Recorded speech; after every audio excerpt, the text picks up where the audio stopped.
Most people who are listening to this, whether they realize it or not, are spending their time. They're not investing it.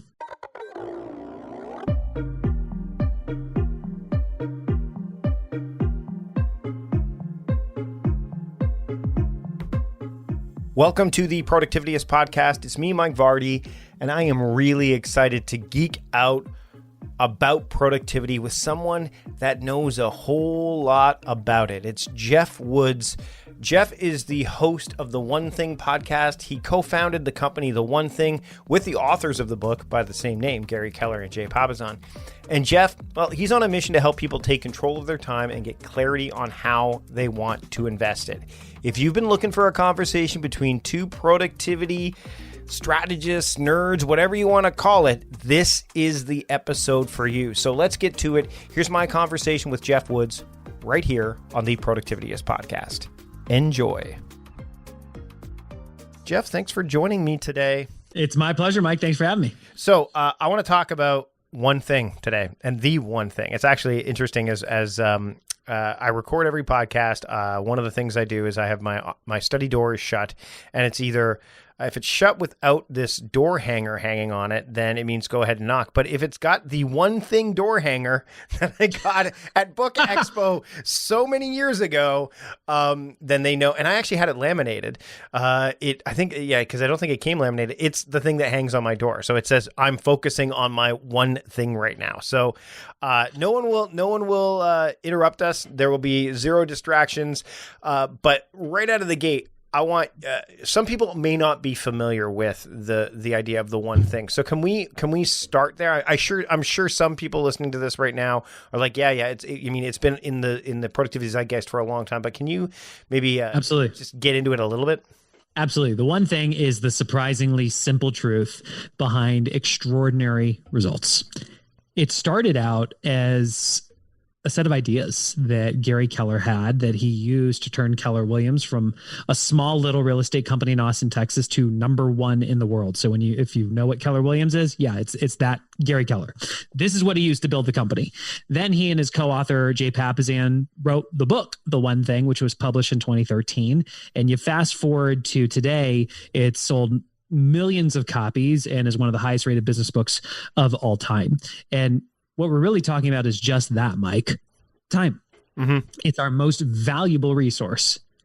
Here's the problem. Most people who are listening to this, whether they realize it or not, are spending their time. They're not investing it. Right. And there's a clear difference between the two. When you make an investment of your money, Mike, what do you expect in return? Oh, I want a good rate of return. I want to get some benefit out of it. Yeah. And the crazy thing is, we were never taught in school. We were never taught how to hold our time to the same standards we hold our dollars to. Right. The currency. I mean, it's interesting that, that the two things, we also don't learn how to manage our money terribly well in school either. It's the two things that we probably should look at. But you're right. It's that currency. It's the resource that, once it's gone, it's gone. That's right. So everything that we do is about helping people better invest their time so they achieve extraordinary results. Can I let's get into some of the nuance here because, you and I both live in this world, 24/7.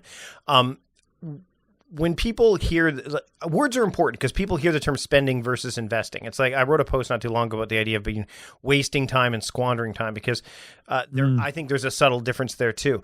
Why do you think people struggle with this concept of investing time other than the fact it's not something that they necessarily learned, but why today? I mean, there's lots of material out there that says, hey, listen, you need to really be, conscious and conscientious of the time that you have because it's going to disappear and you need to invest it. Why do you think people struggle with that so much? It's a great question. And I remember standing in front of a whiteboard with Jay, who was the co-author of the book, who's my partner, and we were asking that very question. And what we came up with, we realized we call it the 3 C's, and it's a lack of these 3 things. It's a lack of clarity, it's a lack of control, and a lack of community. Here's what we mean by that. Most people don't feel like they're investing their time. They're spending their time because they're not actually clear on what they should be saying yes to. They think their problem is they don't know how to say no. They feel like they can't say no to being in the email all the time. They can't say no to going to the meeting. They can't say no if somebody swings by and asks, hey, do you got a minute? When really the problem is they're not clear on what's the one thing I should be saying yes to right now. And here's a perfect example. Do you have kids by chance? Oh, yeah. 2 of them. How old? 15 going on 20 and 10. Okay, so imagine, what's your 10-year-old's name? Colton. Imagine you got a call from one of Colton's friend's parents and said, Mike, you got to drop what you're doing. Colton's in the hospital. What would you do this very moment? I would drop everything, get off this call, and head to the hospital. Why? Because it's urgent. There's an urgency there. It's taking my attention. It's important. In that moment, you are so clear about what you should be saying yes to, that saying no to talking me would be a rounding error. Right. Most people are not hyper clear. If I sat, for you who's listening to this, if I asked you to pause the episode and if you could only accomplish one thing this week, what is the one thing you can do that would make the biggest impact in your business? Go. If you had to sit there and go, right? Yeah. You're not clear. And by the way, I speak with a level of confidence, authority, and intensity. There's also empathy behind this. Yeah. No, I mean, I know exactly. The interesting thing is I know the thing I need to work on, but you're right. There's always there. It's funny. You have to cut through it to a degree. Yeah. And again, it's not your fault. This is where the empathy comes in. You were never trained in school. And frankly, most companies, I've never walked into a company that had a culture where people were clear on their priorities. It's what we help them do. Right. But you first and foremost have to be clear on what you're going to say yes to. And once you're clear on what your priorities are, you have to have a sense of control of your time. Most people, and you see this all the time, Mike, with your business, when people plan their weeks, they open their digital calendar sometime between Friday and Monday, assuming they follow a normal work week. They see all the stuff that's scheduled. They look at the gaps. And if there's a request in their inbox to meet, if there's a gap, they say yes, without any context of if it actually matters to their goals or not. They have to start to feel a sense of agency and control over their time and their calendars. And the way that really gets reinforced is by feeling like they belong to a community that supports their goals, a community that understands that, hey, I have a one thing and Mike, you have a one thing, and they're different, yet we need each other to succeed. So let's talk about how we do that. Yeah. One of the things that comes up, no pun intended, is people struggle with, they figure out what that one thing is, and then they get off track. They're working on it, and then something pulls them in their direction, either internal or external.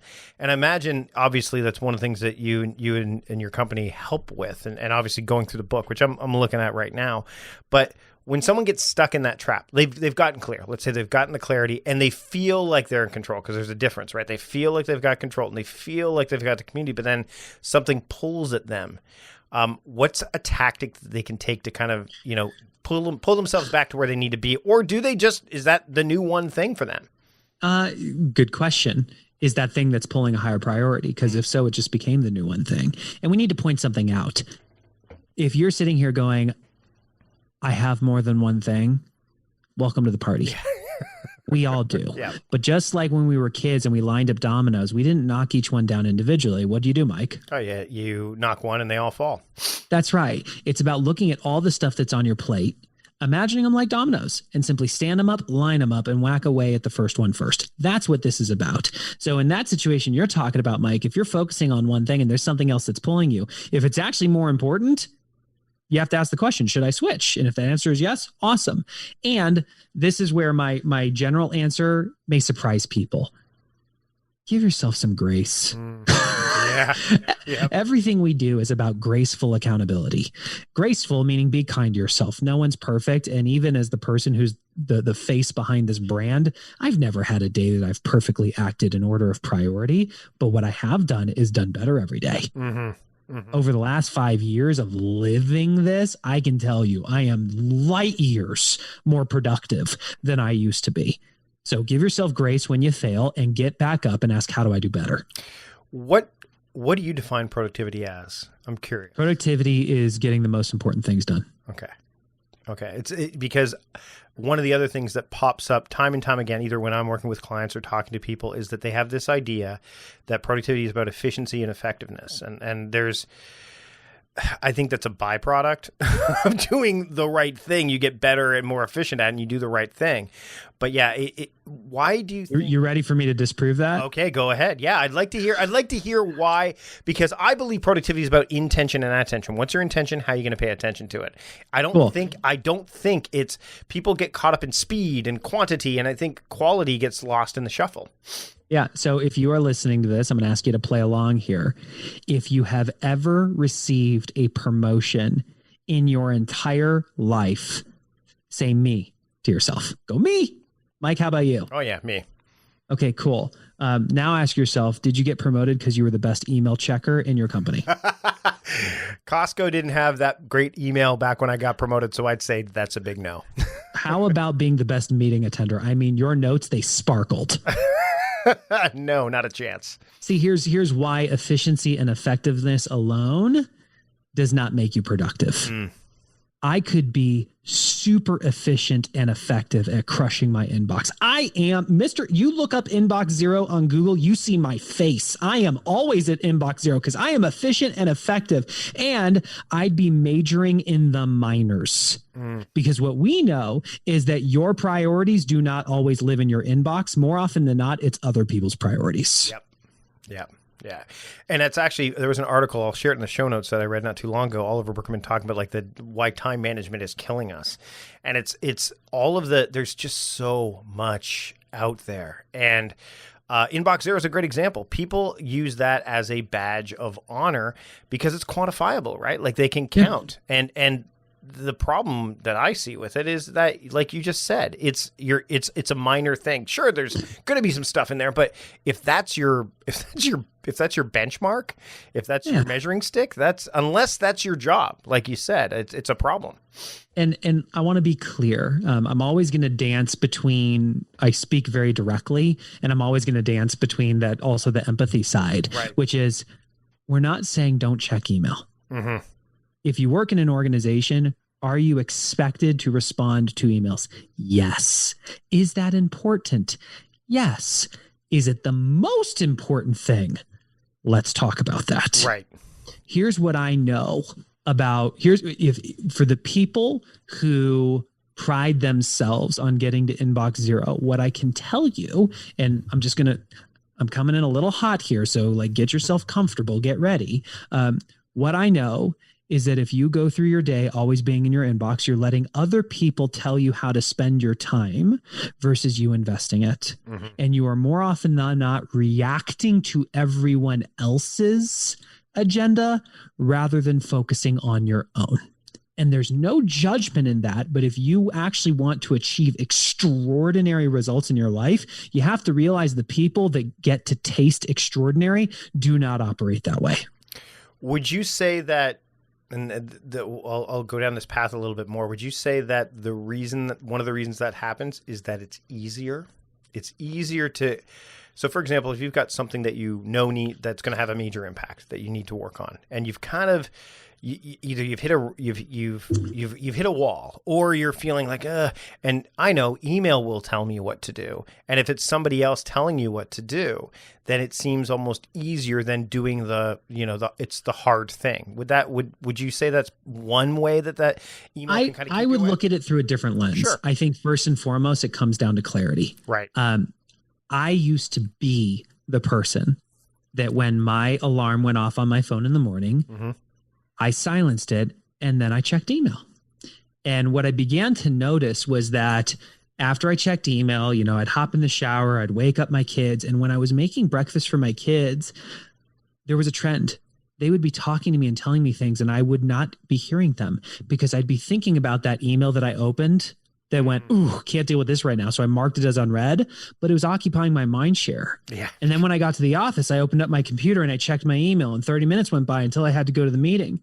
Then I got out of the meeting and I had 5 minutes. So I checked email, and then somebody asked me if I had a minute, and I would fast forward to the end of the day, feeling like I was really busy, yet deep down questioning if I got anything done.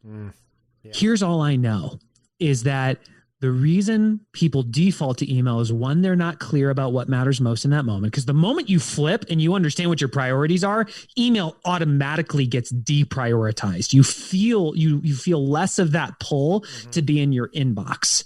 And the second thing is we have to acknowledge that some of the smartest people in the world wake up every single day inside these tech companies asking, how do I capture your attention? And email is a habit forming application. It is gamified.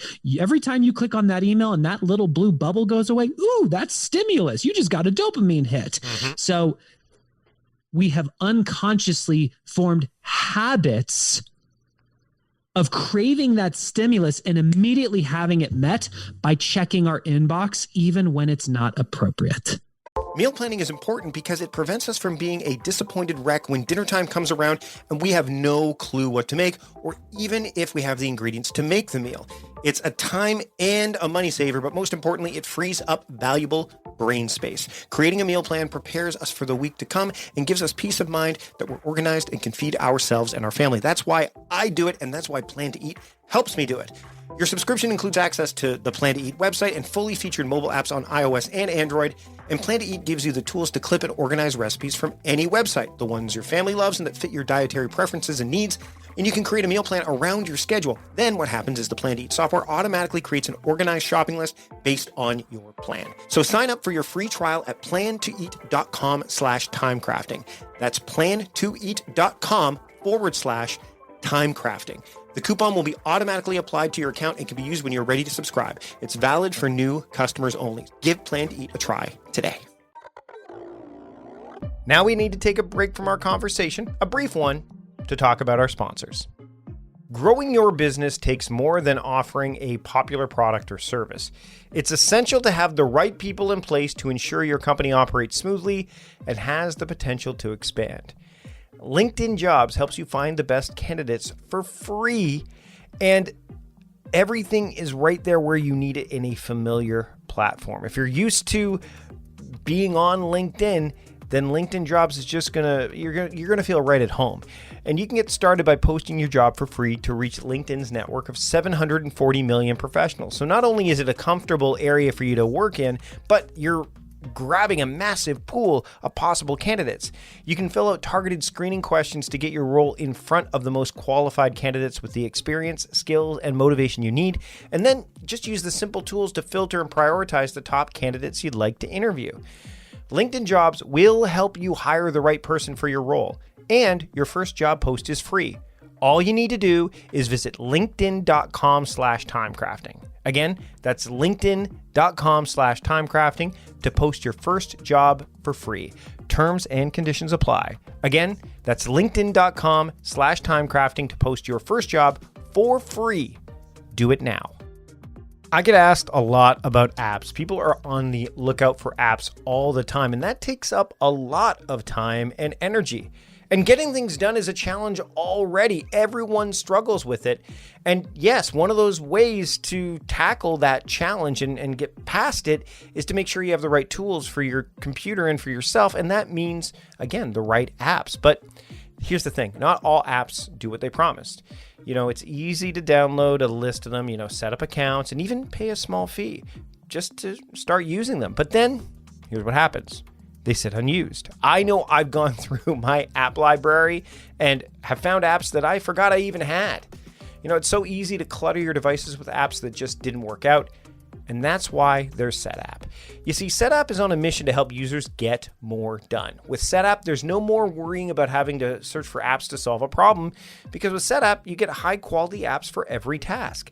And SetApp curates and recommends the right apps for you so you can focus on your work. You can quickly find and select the most effective apps you need for tasks, both the ones you do every day and then the ones you do once in a blue moon. Another great thing about SetApp is that their users feel more empowered. They're more confident that they're spending time on their tasks.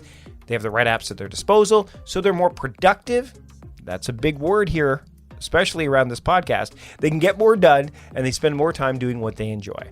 With SetApp, you can think about your tasks and not your apps. SetApp packs over 200 high quality apps for your Mac and iPhone into one. And there's an app for almost any task, so you can stay in your flow and finish what you started. Plus, SetApp has a dedicated curation team that only selects the highest quality apps, so you don't have to search for the best tools anymore. They're already in SetApp.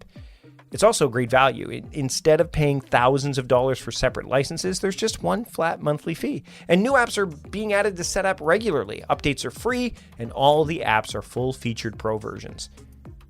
There's so much to love about SetApp, but that pricing, if you like SetApp, it's just $9.99 per month, but you can head over to setapp.com to try SetApp for free right now for 1 week. Now, you can use SetApp for as long as it's useful for you. I started and I just kept going, and I know you will too. So again, head to setapp.com, that's setapp.com, and get that free trial for 1 week. Do it today. I sell stuff online. I have an online store. Maybe you do too. I don't like doing the digital marketing stuff. It's not my forte. It just is not an area that I want to spend a lot of time in. Maybe you feel the same way. If you're like me, then you're going to want to give Meet Otis a try. Meet Otis is a digital marketing assistant to help target, optimize, and measure campaigns for entrepreneurs and small business owners like me and like you. You can acquire new customers that will love your business all from, get this, an easy-to-use app. Now, this app can manage and track results all in real time, which is amazing. So you know what's going on, which is amazing because in a lot of cases, I don't know what's going on when I'm doing Facebook, Instagram, and Google Ads. By the way, you can create those all from within the Otis app. And Otis's AI technology intuitively optimizes your daily budget to whichever platform is performing best. That way your money is going where it needs to go. Using the data that's already available to you, Otis will analyze your existing customers to retarget and find other people like them to target your ads to. And Otis can help you get started by creating custom templates for you based on analyzing your point of sale, your website data, and available inventory. Otis users see results for as little as $10 per day. So if you have an online store, let's say you use Shopify. Well, Meet Otis is exactly what you need. As a matter of fact, Meet Otis helps plenty of online retailers every day through Shopify. So if you're ready to supercharge your online advertising, then get started with Otis today. Otis is offering listeners of this podcast a 14-day free trial plus $50 in ad credit. But you have to go to meetotis.com/timecrafting to take advantage of this offer. So go to meetotis.com/timecrafting. That's meetotis.com/timecrafting. Get that 14-day free trial. Get that $50 credit to get started. Get that happening now. And now let's get back to that conversation I'm having with Geoff Woods here on the Productivityist podcast. Let's talk about the community component a little bit. Mm-hmm. And I want to, one of the things we talked about before we hit the record button was when you're dealing with other people, maybe people who aren't into the same level or they're not as deep in the weeds in productivity as say you or I. And I use my wife as an example. She's productive, but she approaches it in a completely different fashion than I do. In fact, she'll occasionally hear some of the things that I've either said in a video or written, and she'll be like, how do people not get this? Like, I don't understand. So how do you, and I know this is some of the stuff you've been talking about. We'll link to it in the show notes too. Some of the couple stuff that you've talked about, because those have come up as, I wouldn't say problems for us, but it's definitely been something we've had to navigate. It's a problem people don't realize they have. Do you go through life alone, Mike? No. No, you have a significant other, right? Yep. And we as humans, we are not designed to go through life by ourselves. We are designed to go through life and do life with others, which means there's no way you can succeed at life on your own. But here's the problem. When most people set their goals and try to achieve their goals, they try to do it alone. And here's what we mean. If I'm talking to you who's listening to this, if you have ever set goals in your life, say me. Cool. Did you set them with the people that mattered most to you? Whether that was a significant other, a business partner, your team? Were you clear on the people who had a vital role in your success? And were they part of that journey so that they could deeply understand what was important to you and how they could support you? For most people, that answer is no. And that's why a core part of our mission in our business is every year we facilitate a couples goal setting retreat, because we literally help people get on the same page. And the thing is, like you're pointing to, Mike, if you're listening to this podcast, you're probably a goal setter, you're probably into productivity. And if you have a significant other, I'm willing to roll the dice that they are not. So how do you get those people on board when they really don't have an interest? Yeah, you've got to get on the same page. Yeah. And the thing that I'll tell you is it's actually not about turning them into a goal setter, and it's not about your goals even being the same. It's just about understanding what's important to the other person so that you can support them, not so they're the same. My partner, Jay, when he and his wife, they've done their goal setting retreat for 14 years. His wife, Wendy, was actually the inspiration for the couples goal setting retreat. One year, Jay said he really wanted to own a ranch one day. And Wendy was like, "You're freaking crazy. No way." And she just kind of water off the back. She just let it go. Well, the next year when they sat down, Jay said, I really want a ranch someday. And Wendy was like, "Huh, that's interesting." And she let it go. The third year it came up again. "I really want to have a ranch someday from now." And a few months after that, an opportunity came up for them to buy a ranch. And when Jay proposed it to Wendy, because it had shown up on their goals 3 years in a row, she could support him. Not because she wanted a ranch, but because she knew it was important to Jay. What I hope you're taking from this is, remember, let's come back to clarity, control, and community.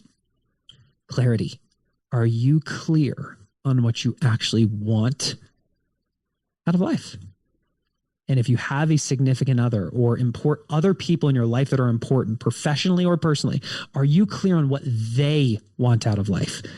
And if the answer is no, don't beat yourself up. Graceful accountability. Ask, how do I do better? And now control. How do we start to invest our time so the actions we're taking are lining us up with the goals that we have? In community, how do we ensure that the people that we surround ourselves with, they're not just coworkers? It's not just our significant other. They're part of our community. They help rise us up and support us, and we do the same for them. You know, one of the things I expected to get through this conversation with you is a lot of what we've talked about, but there is this sense of stepping back to move forward in the right direction. And I think, well, I know this to be true, having, talked to a lot of people and worked with a lot of people, is that step of, slowing down to a degree and going, okay, hold on, let's get clear. Let's get some control. And that in and of itself is challenging for them because the world is moving at such a breakneck pace that they feel like they can't. So can we talk a little bit about how you and your work can help people with that? Because I think that's one of the biggest stumbling blocks. I had a conversation with a man named Keith Cunningham, who Gary Keller said he would argue is one of the most important business minds of our time. And Keith said, there's nothing worse than running enthusiastically in the wrong direction. And I know from personal experience what it feels like to be so focused on climbing the ladder that one day you open your eyes and realize it's leaning against the wrong wall. That was me prior to starting this company. I was in medical device sales. It was a great job. I wore scrubs every day. I ran through hospitals. I sold a device that saved lives. I tried to get my wife to call me McDreamy. And I was so busy climbing the ladder, I never stopped to ask, what do I actually want? And when I actually did ask that question, I realized, holy smokes, this is a great job, but it doesn't bring me fulfillment. I want to wake up one day owning a business that makes a massive impact in the world and delivers real security for my family. And I then aligned my goals, my habits, the relationships I formed on a path that would help me get there. And now I get to wake up and get to call Gary Keller and Jay Papasan partner. But it really comes down to one thing, and we call it planning time. If we were to follow the average person around with a camera and document their every move in their professional world, we would see them bouncing from inbox to meetings to chatting with their team when they ask if they've got a minute, to handling some of the things that are on their priorities, to back to email. Most of their day is spent in the 80% stuff that delivers the minority of the results. And it's interesting, Mike, you talked about it as slowing down. I don't even think about it as slowing down. When I sit down for my planning time blocks, physically, I may be doing less movement. Mentally, oh boy. Yeah. I'm sprinting a marathon. I think because in that moment, I'm not responding to emails. Yeah. I'm not checking Slack. I'm not on the phone. I'm not doing anything else. I'm asking big questions. I'm searching for answers. I am journaling, and I am getting so much clarity that when I get into action, I am forcefully focusing on the thing that matters most. Yeah, I think what happens is they confuse visible action, so things like checking off boxes in the immediate versus, okay, I'm doing this thing which is taking longer, it's going to have a greater impact, but they don't get, like we talked about earlier, the dopamine hit, right? Like that. That's right. That's that. So when I say slow down, and that is a misnomer to a degree. It's right? it's confusing busyness with actually doing business. Mm-hmm. There's a big difference. Absolutely. And it's the difference between being busy and being productive. Being busy is taking actions on stuff. Being productive is accomplishing what matters most. What about apps? What about them? I love my apps too, but I can tell you, I was just, before we hopped on the call, I love the Keep Productive channel that Francesco D'Alessio runs. I love it. He's filling a niche that needs to be filled, which is here are all the different productivity apps that are out there. And there was one that was being showcased, which I'm not going to mention, but it looked really compelling, really interesting. But I know some people figure that the app will do the work. That's like, I'm getting this app, and this app will make me more productive, or this other thing. Again, how do there's a confusion there. What do you? Again, I'm going to kind of lean into your direction. Say, like, apps, I think, help. The tools work, but where does the tool stop doing the work, or where does the tool fit in? Especially when you're looking at, the one thing, because tools will show you a lot of things. Sure. I have a lot of thoughts on this. One, I think it works when it's on your terms. Right. I don't think it works when it's not on your terms. If we looked at your phone and we saw a bunch of notifications, it's not on your terms. You have some of the smartest people in the world waking up every single day asking, how do we capture your attention through notifications, beeps, red bubbles, lots of stuff. One of the best things that I ever did when it came to sharpening my focus is I just went into my settings on my computer and my phone, and I just disabled all notifications. Like, this is a real crazy one. Have you ever felt that pull to go into your inbox because you saw the red bubble with a big number next to it? Before I turned off all those notifications, yes. Right. You get rid of the red bubble. Yep. Now you're making a conscious choice to go into your inbox. What? I even did something even crazier. I moved it off the home screen of my phone. I dragged it over to the second window. So I have to make a conscious choice to swipe right to even see the email icon. Yep. I actually have it inside a folder called communications. So it's not even visible within that. And I often say it's better to go to email with missions rather than questions. I love that. I love it. And not what should I be doing right now? It's with a purpose. Mm-hmm. Here's the other thing I'll say. We ultimately are going to be a tech-enabled training company. This next year, we are going to start building technology that helps people better invest their time and achieve extraordinary results. I think technology has its place, but technology should empower your productivity. You should not rely on it for your productivity. Right. When we're specifically talking about apps. Because at the end of the day, I'm sorry, no app is going to really tell me what my priorities are. I have to ask questions myself on what matters most to me. And if I want to leverage technology to then help me stay focused on that, that's a different story. But it's not going to do the thinking for you. And that's why I love when a book shows a framework, when you get the framework first, when you're talking about getting things done, or you're talking about the one thing, or you're talking about, the Eisenhower matrix or any of these frameworks, because there's a multitude of them. But what I love about exploring this space, and I'm sure you feel the same way to a degree, it may, and I'll let you obviously confirm that, is there are, when a framework is put in place and it's practical, and I mean, one of the things like simple, not necessarily easy, but simple things that you can, it just makes, as long as you can take that and put it in the app, and then if that app was to go away, which again happens all the time, you don't freak out because, quote, the app doesn't work anymore. You've got the framework, and the framework can be moved to another app if need be. That's why I think when people get caught up in apps, they're like, oh, well, the app will do the work. No. You have to find the framework first, and then go to the app.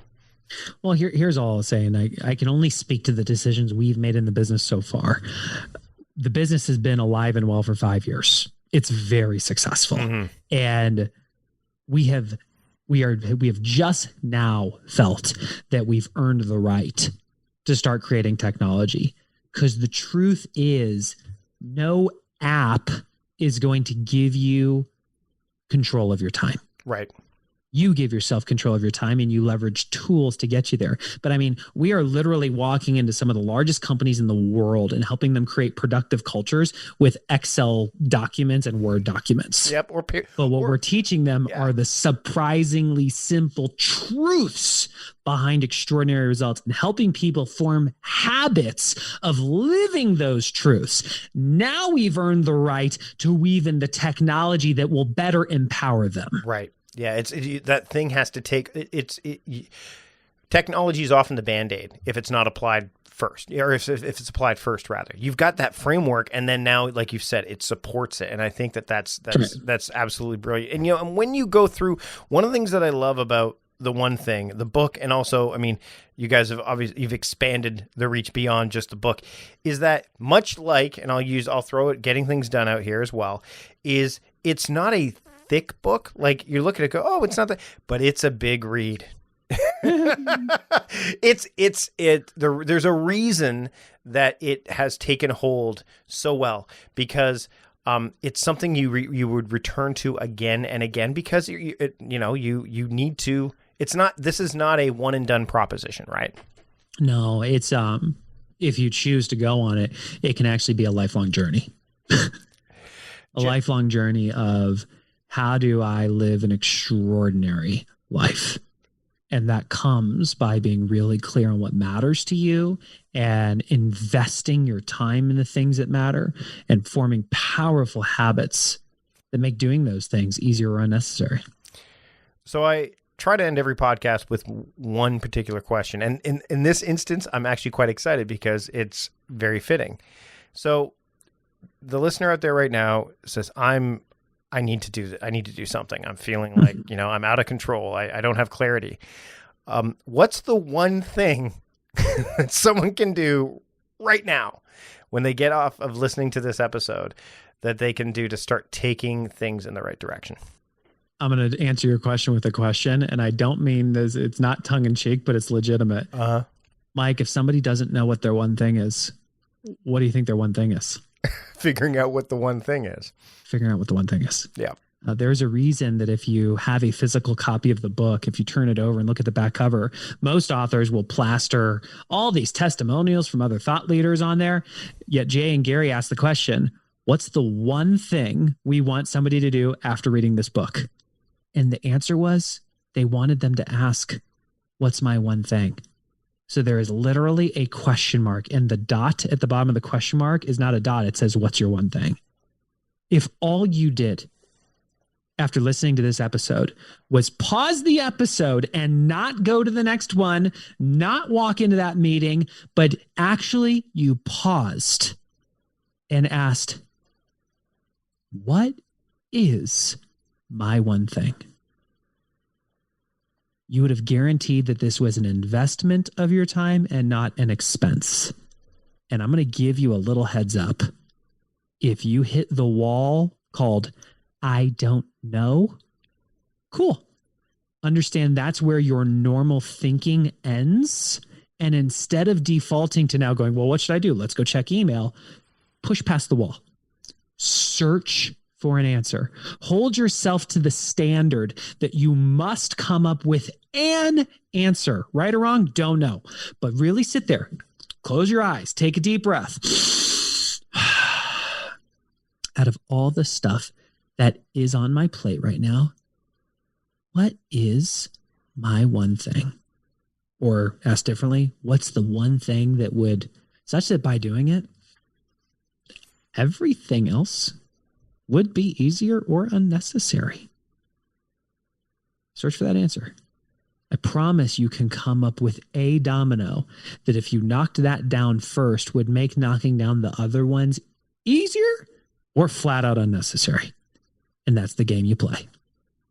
Geoff, this has been a great conversation. I know we could keep going, but I've got another one thing to do next. Geoff, Geoff, where can people keep up with you and your work? Love that. Love that. First thing, thanks for asking, Mike. First thing I would suggest, you're already listening to a podcast. So whatever player you are using, I would click the search bar and I would type in The One Thing. It's 3 words, The ONETHING. Our podcast, we release an episode every single week where we feature people who are literally living the book, how they're struggling and how they've used it to achieve extraordinary results. And the whole purpose of that is this, while these principles are simple, it doesn't mean they're easy. So we want you to feel that you're not alone as you go on this journey. And if you want to learn more about the type of trainings that we do, whether online or the couples goal setting retreat that we do or corporate training, our website is theonething.com. The difference there, instead of spelling out one, it's the number one, the numeral one thing.com. If you go to theonething.com, you can learn more there. Geoff, thanks again for joining me today on the ProduKtivityist podcast. My pleasure, Mike. Thank you. Didn't I tell you? 2 productivity guys get together and it's magic. Thanks so much for taking the time to listen to this episode. I had a great time. Can't wait to talk to Geoff again down the line. And this is just one conversation I've had with someone who's really into productivity. I've got more coming down the pipeline in the weeks and months to come. But also, I've had conversations with David Allen, Cal Newport, Nira Yal, Charlie Gilkey. I mean, there are so many that I've had conversations with over the years. You can go back and listen to those episodes, but it's way easier to do so if you are a subscriber to the podcast, because all you need to do is subscribe, and then you can see the archives of the 370 plus episodes that are there, and you can find conversations that you really want to listen to. Plus, anytime a new podcast drops, guess what? It's going to show up in your podcast app of choice, be it Spotify, Apple Podcasts, Google Podcasts, Stitcher, wherever you're listening. You won't miss a single episode of the ProduKtivityist podcast. So hit that subscribe button today. Make sure you subscribe so that way you don't miss a single episode. I'll be back with another episode next week. But until then, I'm Mike Vardy, the host of the ProduKtivityist podcast, reminding you to stop guessing and start going.